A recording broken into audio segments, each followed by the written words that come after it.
13 күн Кыргызстанды велик менен айланып, Семиз Белдин токоюнда уктап туруп, тамактанып, бат эле Орто Токойго түшүп келдим. План боюнча Ысык көлдү түштүк тараптан баштайм. Орто Токойдон 20 километр өткөндөн кийин уже Ысык көл көрүнө баштады. Көлдү көрүп, ылдам айдап, бат эле жетип келдим. Ысык көлдүн түштүк жагы негизи эле аябай кооз. Сол жагында Ысык көл көрүнүп турса, оң жагында заңгыраган түркөн тоолор. Өттүк айылынан өткөндө жамгыр себелеп баштады. Бактын түбүнө токтоп обед кылып алдым.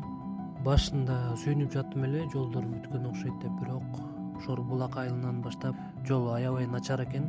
Кээ бир айылдардын асфальттары алына эле экен, бирок алар деле өтө начар акыбалда экен.